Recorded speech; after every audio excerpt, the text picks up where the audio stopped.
स्नेही विद्यार्थियों, सुप्रभात। स्नातकोत्तर उत्तरार्ध हिंदी साहित्य के छठे प्रश्न पत्र के अंतर्गत आज हम तुलसीदास की कवितावली के व्याख्या अंश का अध्ययन करेंगे। तुलसीदास की कवितावली के बालकांड से अवतरित प्रस्तुत पद इस प्रकार है। गर्भ के अभर काट को पटुधारा, कुठारू करा है जाको, सोई हो बूझत राजसभा धन को, दलियो हो दली हो बलुता को। लघु आनन उत्तर देत बड़े, लरी है मारी है कछु साको, गोरो गरूर गुमान भयो कहो, कोसिक मोटो सो ढोटो है काको। प्रस्तुत व्याख्या खंड के अंतर्गत धनुष भंग हो जाने पर घटना स्थल पर अचानक परशुराम जी पहुंच जाते हैं। अपने आराध्य शिव के धनुष को जब वे टूटा हुआ देखते हैं तो क्रोधित होकर संपूर्ण राजसभा में प्रश्न करते हैं कि ये धनुष किसने तोड़ा है। इसी संदर्भ में कवि तुलसी ने लिखा है कि वे क्रोधाविष्ट होकर कह रहे हैं कि जिसके भयानक कुठार की धार गर्भ में स्थित बच्चों को भी काटने में कुशल है, वही मैं परशुराम इस राजसभा में पूछता हूँ कि इस धनुष को किसने तोड़ा है। जिस किसी ने भी इस धनुष को तोड़ा है, मैं उसका बल पूरी तरह नष्ट कर दूंगा। इतना कहने के बाद क्रोध भरे परशुराम गुरु विश्वामित्र की ओर मुखातिब हुए और उनसे लक्ष्मण के विषय में तरह तरह के प्रश्न करने लगे। यह बालक होते हुए भी अपने छोटे से मुख से बड़े उत्तर देने वाले लक्ष्मण के बारे में पूछने लगे कि यह गोरा और अभिमान से परिपूर्ण छोटा सा बालक किसका पुत्र है। यह अभी छोटा बालक है, इसका मुख भी छोटा है किंतु बड़े बड़े उत्तर देता है। ऐसा लगता है कि ये लड़ मर कर नाम या यश कमाएगा। हे विश्वामित्र, तुम बताओ कि यह कौन है। साहित्यिक सौंदर्य के अंतर्गत इस पद में लघु आनन उत्तर देत बड़ो प्रयोग कवि के वाक चातुर्य की प्रवृत्ति को स्पष्ट करता है। यह छोटो मुँह बड़ी बात मुहावरे से किंचित परिवर्तित रूप है। तीसरी पंक्ति में आए हुए लरहे, मरहे और कहे जैसे प्रयोगों से न केवल नाद सौंदर्य उत्पन्न हो गया है, अपितु एक अनिवार्य संगीतात्मकता भी उत्पन्न हो गई है। पूरे पद में प्रश्न, अनुप्रास और पुनरुक्ति प्रकाश जैसे अलंकारों का प्रयोग हुआ है। अगला पद है। कीर के कगार जो नपचीर, विभूषण उष्पम अंगनी पाई, ओद तजी मगबास के रुख जो, पंथ के साथी जो लोग लोगाई, संग सुबंध पुनीत प्रिया मनो, धर्मु क्रियाधरी देह सुहाई, राजीव लोचन राम चले तजी, बाप को राजू बटाओं की नाई। प्रस्तुत सवैया तुलसीदास द्वारा ही रचित है। कवितावली के अयोध्या कांड से अवतरित है। ये वन गमन प्रसंग से संबंधित पद है। यहाँ कवि तुलसीदास जी ने राम के राज्य के प्रति निरपेक्ष भाव और त्याग का वर्णन किया है। राम बन जाने को उद्यत हैं। ऐसी स्थिति में उन्होंने अपने शरीर से राज्य परिवार के उपयुक्त वस्त्रों और आभूषणों का त्याग कर वैसी ही शोभा प्राप्त कर ली है जो सुगा अपने पंखों को त्याग कर प्राप्त कर लेता है। अयोध्या को भी राम ने उसी प्रकार त्याग दिया है जिस प्रकार कोई राहगीर अपने मार्ग में पड़ने वाले वृक्षों और वहाँ के स्त्री पुरुषों को त्यागता चलता है। राम के साथ उनके भाई और उनकी पवित्र प्रिया सीता ऐसे शोभित है मानो धर्म और क्रिया सुंदर देह धारण किए हुए हो। कवि कहता है कि कमल नयन राम अपने पिता का राज्य उसी प्रकार छोड़कर चल दिए थे जैसे कोई बटोही अपने मार्ग के समस्त स्थलों वस्तु को बिना किसी खेत के छोड़ के चला जाता है। भाव यह है कि जिस प्रकार सुगा बसंत ऋतु में अपने पुराने पंखों को छोड़कर आनंद का अनुभव करता है, वैसे ही राम भी अपने पिता के राज्य को छोड़कर आनंद का अनुभव कर रहे हो। इतना ही नहीं, जिस प्रकार मार्ग में पड़ने वाले स्थानों, वृक्षों आदि को संगी साथियों को छोड़ने में कोई दुख नहीं होता, वैसे ही राम ने अपने नगरवासियों को छोड़कर वन जाने में कोई हिचकिचाहट अनुभव नहीं की। प्रथम अवतरण में प्रथम पंक्ति में पूर्वार्ध, द्वितीय के पूर्वार्ध उत्तरार्ध तथा अंतिम पंक्ति के उत्तरार्ध में उपमा अलंकारों का प्रयोग हुआ है। तीसरी पंक्ति में उत्प्रेक्षा अलंकार बड़ी सुंदरता से आया है। राजीव लोचन में रूपक अलंकार का प्रयोग हुआ है। शब्द चयन उत्कृष्ट और भाव को प्रकट करने की पूरी क्षमता से युक्त है। अगला पद है, नाम अजाबिल से खल कोटि अपार नदी भव बूढ़त काढ़े, जो सुमिरे गिरि मेरु सिलाकन होत अजाखुर बारिधि काढ़े। तुलसी जयही के पद पंक में प्रगति तटनी जो हरे अग गाड़े, ते प्रभु या सरिता तरीबे कह मांगत नाव करारे है ठाड़े। प्रस्तुत पंक्तियाँ भी महाकवि तुलसीदास द्वारा रचित कवितावली से अवतरित हैं। जब राम अयोध्या का परित्याग कर भामिनी सीता के साथ लक्ष्मण को लेकर सरयू नदी के निकट पहुँचे तो नदी पार करने के लिए केवट से नाव का अनुरोध करने लगे। गोस्वामी जी तुलसीदास जी कहते हैं कि अजामिल जैसे करोड़ों पापियों के, जो कि संसार की माया मोहरूपी अपार नदी में डूबे जा रहे थे, मोक्ष प्रदान कर दिया।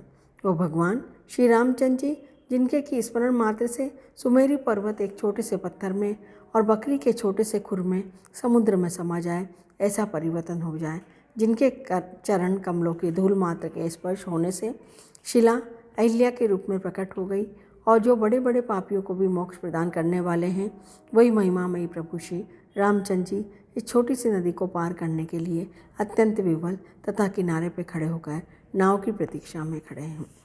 साहित्यिक सौंदर्य के अंतर्गत प्रस्तुत पद में विरोधाभास अलंकार है। राम नाम की महिमा का वर्णन करते हुए कवि उनके मानवीय चरित्र की निर्मल अभिव्यक्ति करने में पूर्ण सफल हुआ है, इसमें संभव नहीं है। अगला पद है, एई घाट ते थोरी के दूरी अहे, कटी लो जलु थाई दिखाइयों जू, तुलसी अवलंब न और कछु, लरिका के ही भांति जियाइयों जू। बरु मारिये मोहि बिना पग धोए, हो नाथ न नाव चढ़ाइये जू, रावरे दोष न पायन को, पग धूरी को भूरी प्रभाव कहाँ है, पाहन ते बन बाहन काठ को, कोमल है जल खाई रहा है। पावन पाए पखारी के नाव, चढ़ाइयो आयसु होत कहाँ है, तुलसी सुनी केवट के बर बेन, हंसे प्रभु जान की ओर आहाँ है। तुलसीदास द्वारा रचित कवितावली से अवतरित जब श्री रामचंद्र जी ने सरयू पार करने का अनुरोध किया तो केवट ने बड़ी बुद्धिमानी से अहिल्या के पुनरुद्धार का प्रसंग छेड़ दिया और कहा कि कहीं उनके चरणों के स्पर्श से उसकी नाव भी न तर जाए। वास्तव में वह उनके चरणों की धूलि को अपने माथे से लगाकर अपना परलोक सुधार लेना चाहता था, इसीलिए कि राम कहीं मना न कर दे, उसने बुद्धिमता से अपना स्वार्थ सिद्ध किया। इसी संदर्भ में कवि तुलसीदास जी कह रहे हैं कि राम को नाव मांगते देख उसके अत्यंत विनीत स्वर में उनसे कहा कि हे प्रभु, इस घाट से कुछ ही दूर ऐसा स्थान है जो मैं आपको दिखाता हूँ, जहाँ पर केवल कमर तक पानी बह रहा है, आप सरलता से नदी पार कर लेंगे। हे प्रभु, आपके चरणों की धूल के स्पर्श से ही जब अहिल्या का उद्धार हो सकता है, तो मुझे भय है कि कहीं ये नाव भी मोक्ष प्राप्त न कर ले। ऐसी स्थिति में मैं घर जाकर अपनी पत्नी को किस प्रकार से समझाऊंगा। हे प्रभु, मेरे पास इस नाव के अतिरिक्त जीविकोपार्जन का अन्य कोई साधन भी नहीं है। यदि यह मुझसे छिन गई तो फिर से मैं अपने छोटे छोटे बच्चों का पालन पोषण किस प्रकार से करूँगा। अतः हे नाथ, चाहे आप मारी डालिए, किंतु मैं बिना आपके पाँव को धोए आपको अपनी नाव पर नहीं चढ़ा सकता। केवट पुनः राम की अभ्यर्थना करते हुए कहते हैं कि हे प्रभु, इसमें आपके चरणों का तो कोई दोष नहीं है, वरन आपके चरणों की धूल ही इतना महान प्रभाव वाली है। जब पत्थर ही तर गया तो मेरी यह वन ही वाहन नाव काठ की है, अस्तु पत्थर से कोमल है और उस पर भी वर्षों से पानी पीती हुई होने के कारण और भी अधिक कोमल हो गई है। इसलिए हे प्रभु, मैं आपके इन पवित्र पाँवों का प्रक्षालन करने के उपरांत ही आपको नाव पर चढ़ा सकता हूँ और फिर आपको ऐसी आज्ञा देने में क्यों संकोच हो रहा है। तुलसीदास जी कहते हैं कि केवट के इन चतुरता भरे वचनों को सुनकर भगवान रामचंद्र सीता जी की ओर देखकर हाँ कर हंस पड़े। साहित्यिक सौंदर्य के अंतर्गत भक्ति का अत्यंत सरस चित्रण हुआ है। केवट की काया में तुलसी का भक्त रूप समा गया है। अगला पद है, पात भरी लहरी सकल सुत बारे बारे, केवट की जाति कछु वेद न पढ़ाइयो, सबु परिवार मेरो याही लागी राजा जू, गौतम की घरनी जो तरनी तरेगी मेरी। प्रभु सो निषाद है के बाटू न बढ़ाइयो, तुलसी के ईस राम रावरे सो सोची साची कहाँ, बिना पग धोए नाथ नाव न चढ़ाइयो। प्रस्तुत पद में भी श्री रामचंद्र जी ने केवट से सरयू पार करने के लिए कहा तो केवट ने बड़ी बुद्धिमानी से अहिल्या के पुनरुद्धार का प्रसंग छेड़ दिया और कहा कि बिना उनके चरण प्रक्षालन किए वो उन्हें अपनी नाव में नहीं बिठाएगा। केवट भगवान की अभ्यर्थना करते हुए कहने लगा कि हे प्रभु, ये नाव भी मेरी एकमात्र जीविका का साधन है तथा मेरे सभी पुत्र बहुत छोटी आयु के हैं, इसलिए उनका भरण पोषण भी इसी नाव से होता है। हे प्रभु, मैं केवट जैसी हीन जाति का हूँ और वेद भी मैंने नहीं पढ़े हैं, अर्थात अल्पज्ञ भी हूँ। केवल इसी नाव पर मेरा पूरा परिवार निर्भर करता है। हे राजा जी, मैं निर्धन और आजीविका से हीन होकर फिर दूसरी नाव कैसे बना सकूँगा, और इस नाव को खोकर दूसरी बनाना लेना मेरे लिए कठिन है। जिस प्रकार से आपके चरणों की धूल के स्पर्श से गौतम पत्नी अहिल्या का कल्याण हो गया, उसे मोक्ष मिल गया, उसी प्रकार से आपके चरणों की धूल से निश्चय ही मेरी ये नाव भी मोक्ष की अधिकारिणी हो जाएगी।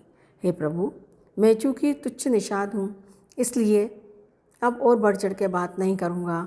मैं आपसे सच्ची बात कह रहा हूँ कि हे नाथ, बिना चरणों को धोए मैं किसी भी स्थिति को आपकी नाव को पर नहीं चढ़ने दूँगा। साहित्यिक सौंदर्य के अंतर्गत प्रभु के चरणों की महिमा अपरंपार है। दास स्वामी के चरणों का स्पर्श करके उनको धोकर अपना अहोभाग्य समझता है और वो संसार सागर के पार करने की प्रभु से आशीर्वाद चाहता है। केवट के दीनहीन स्थिति का चित्रण करते हुए गोस्वामी तुलसीदास जी ने केवट के भक्त रूप में चित्रित किया है और श्री रामचंद्र जी के चरणों की महिमा का बखान किया है। अगला पद है, प्रभु रुक्ष पाई के बोलाई बाल घर निही, बंदी के चरण चहूँ दिसी बैठे घेरी घेरी, छोटो सो कठोता भरी मानी पानी गंगा जू को, धोई पाई पियत पुनित बारी फेरी फेरी। अरे तुलसी सराहे ताको भाग सानुराग सुर, बरे गे सुमन जय जय कहे टेरी टेरी, विबुध सने सामी बानी असयानी सुनी, हंसे राधो जाने की लखन तन हैरी हैरी। प्रस्तुत पद्यावतरण में गोस्वामी जी ने केवट के द्वारा प्रभु के चरण प्रक्षालन विषयक उपक्रम और सपरिवार आगमन किए जाने का मनोहर वर्णन किया है। वह कह रहे हैं कि चरण प्रक्षालन हेतु स्वीकृति प्रभु राम की ओर से पाकर केवट ने पति पत्नी और बाल बच्चों को बुला लिया। सभी भगवान श्री राम के पवित्र चरणों की वंदना कर उन्हें चारों ओर से व्रत रूप में घेर घेर के बैठ गए। छोटे से कांट के पात्र विशेष अर्थात कठोते में गंगा जल लाकर उनके चरणों को धोकर पवित्र जल का सभी लोग बार बार आचमन करने लगे। इस भक्तिपरक दृश्य को देखकर समस्त देव राम के प्रति केवट की विशासनुरक्ति के एक विषय में सराहना करने लगे और जय जय के घोष करते हुए पुष्पों की वर्षा करने लगे। उस समय केवट की छल कपट से रहित वाणी, सरल स्वभाव तथा विशेषानुरक्ति परक भावना को सुनकर प्रभु सीता तथा लक्ष्मण की ओर मुँह करके हंसने लगे। साहित्यिक सौंदर्य के अंतर्गत केवट के भाव की सरलता, छल कपट रहित भावना का प्रकाशन किया गया है। केवट उसके परिवार के सदस्यों का मनोभाव का आकर्षक चित्रांकन किया गया है। भागवत साम्य की दृष्टि से हम एक पद और रख सकते हैं, केवट राम रजाय सुपावा, पानिक ठोता भरी ले आवा, अति आनंद उमगी अनुरागा, चरण सरोज पखारन लागा, बरिश सुमन सुर सकल सिहाई, ऐसम पुण्य दूज कोई नाई। इस अंश में विप्सा और स्वभावोक्ति अलंकार है। अगला पद है, पुरते ने किसी रघुवीर वधु, धरि धीर दये मग में डग दे। झलकी भरी भान कनी जल की, पुट सूख गए मधुरादर वे। फिर बूझती है चलनो अब केतिक, पर्ण कुटी करी हो कित है। तिय की लखी आतुरता प्रिय की, अखियाँ अति चारु चली चलच। प्रस्तुत पद में गोस्वामी जी वन में दूरी तय करने से परिश्रांत जानकी जी की दशा का वर्णन कर रहे हैं। वे कह रहे हैं कि जब श्री रामचंद्र जी की वधू सीता जी अयोध्या नगरी से वन के मार्ग में अपने हृदय में धैर्य धारण करके थोड़ी दूर चली, तभी वन मार्ग में पैदल चलने के कारण उनके मस्तक पर श्वेत कण झलकने लगे, उनके मधुर ओष्ठ सूख गए। यहाँ कहने का तात्पर्य यह है कि कोमलांगी सीता जी मार्जन खेत से क्लांत हो उठी थी कि उन्हें चलना दूभर हो गया। फलते वे श्री रामचंद्र जी से प्रश्न करने लगी कि अभी कितनी दूरी तय करनी है, आप पर्णकुटी किस स्थान पर बनाएंगे। सीता जी की ऐसी आतुरता देखकर प्रभु रामचंद्र के मनोहर नेत्रों से जल बिंदु टपक पड़े। सीता जी की क्लांतमयी दशा एवं आतुरता को देखकर प्रभु राम के नेत्रों से आंसुओं की झड़ी लग गई। सीता ने कभी इस प्रकार से इतनी दूर तक की पदयात्रा संभवतः नहीं की होगी। ऐसी दशा में उनकी यह उग्रता स्वाभाविक ही प्रतीत होती है। साहित्यिक सौंदर्य के अंतर्गत यहाँ सीता जी के वन मार्गजन्य क्लांत दशा का चित्रण किया गया है। नारी सुलभ भावना और व्यग्रता का प्रकाशन हुआ है। करुण रस की मनोहर झांकी विशेष रूप से प्रेक्षणीय है और स्वाभाविक अलंकारों का प्रयोग किया गया है। अगला पद है जलज नयन जल जानन जटा है सिर, जौवन उमंग अंग उदित उदार है। सांवरे गोरे के बीच भामिनी सुदामा सी, मुनि पटे धरे उर फूलनी के हार है। करनी सरासन सिल मुख निशंग कटी, अति ही अनूप काहू भूप के कुमार है।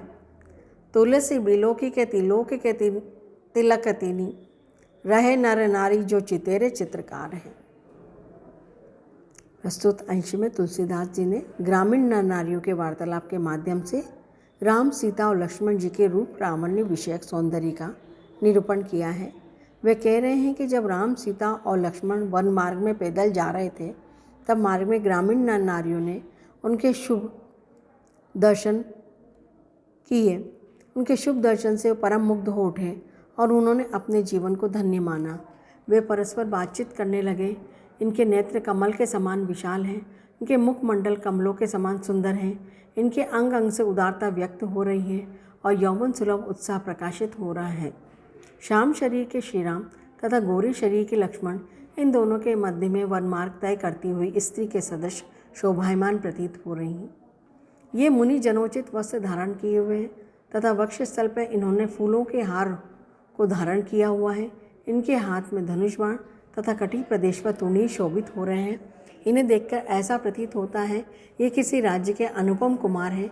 ये तीनों लोगों के तीन प्रधान स्वरूप आभूषण स्वरूप दृष्टिगोचर हो रहे हैं। इनके अनुपम स्वरूप एवं लावण्य को देखकर वे स्त्री पुरुष चित्रशाला के चित्रों के समान अविचल रह गए, अर्थात परम मुग्ध होकर अवाक हो गए।